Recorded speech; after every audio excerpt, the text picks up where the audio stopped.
Volume 1 of this series described in brief the lives of the first 8 emperors of the Septim dynasty, beginning with the glorious Tiber Septim and ending with his great-great-great-great-grandniece Kintyra II.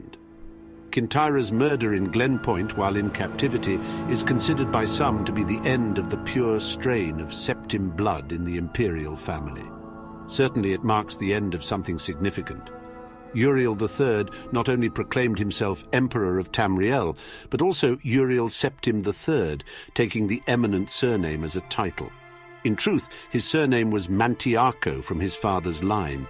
In time, Uriel III was deposed and his crimes reviled, but the tradition of taking the name Septim as a title for the Emperor of Tamriel did not die with him. For 6 years, the War of the Red Diamond, which takes its name from the Septim family's famous badge, tore the empire apart. The combatants were the 3 surviving children of Pelagius Septim, the second Potema, Sepphoris, and Magnus, and their various offspring.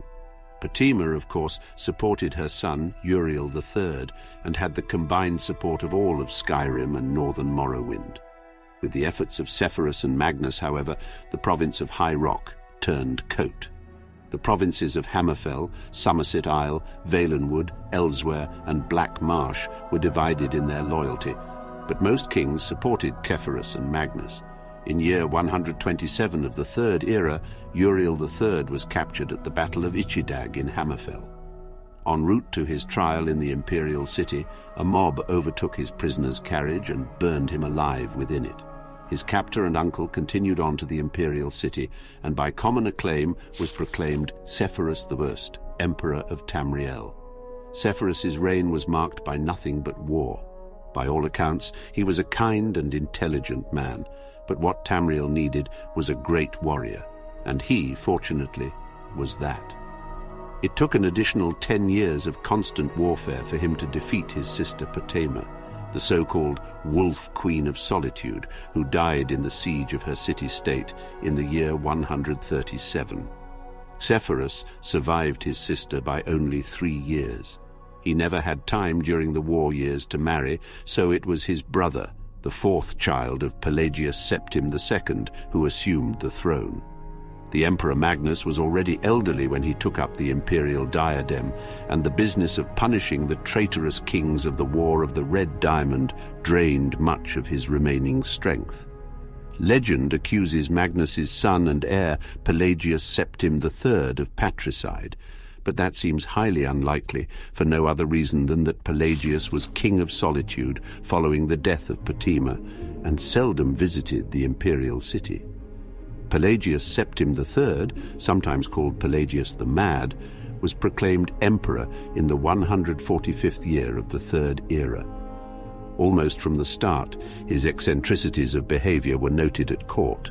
He embarrassed dignitaries, offended his vassal kings, and on one occasion marked the end of an imperial grand ball by attempting to hang himself. His long-suffering wife was finally awarded the regency of Tamriel, and Pelagius Septim III was sent to a series of healing institutions and asylums until his death in year 153 of the Third Era at the age of 34. The Empress Regent of Tamriel was proclaimed Empress Katariah I upon the death of her husband. Some who do not mark the end of the Septim bloodline with the death of Kintyra II consider the ascendancy of this dark elf woman the true mark of its decline. Her defenders, on the other hand, assert that though Katariah was not descended from Tiber, the son she had with Pelagius was, so the imperial chain did continue. Despite racist assertions to the contrary, Katariah's 46-year reign was one of the most celebrated in Tamriel's history. Uncomfortable in the imperial city, Katariah traveled extensively throughout the empire, such as no emperor ever had since Tiber's day. She repaired much of the damage that previous emperors' broken alliances and bungled diplomacy created. The people of Tamriel came to love their empress far more than the nobility did.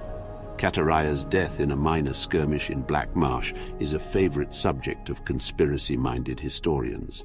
The sage Montelius's discovery, for instance, of a disenfranchised branch of the Septim family and their involvement with the skirmish was a revelation indeed. When Cassynder assumed the throne upon the death of his mother, he was already middle-aged. Only half-elven, he aged like a Breton. In fact, he had left the rule of Wayrest to his half-brother Uriel due to poor health. Nevertheless, as the only true blood relation of Pelagius, and thus Tiber, he was pressed into accepting the throne. To no one's surprise, the Emperor Cassynder's reign did not last long. In 2 years, he joined his predecessors in eternal slumber. Uriel Lariat, Cassynder's half-brother and the child of Katariah I and her imperial consort Gallivere Lariat after the death of Pelagius Septim III, left the kingdom of Wayrest to reign as Uriel IV. Legally, Uriel IV was a Septim. Cassynder had adopted him into the royal family when he had become king of Wayrest. Nevertheless, to the council and the people of Tamriel, he was a bastard child of Katariah. Uriel did not possess the dynamism of his mother, and his long 43-year reign was a hotbed of sedition. Uriel IV's story is told in the 3rd volume of this series.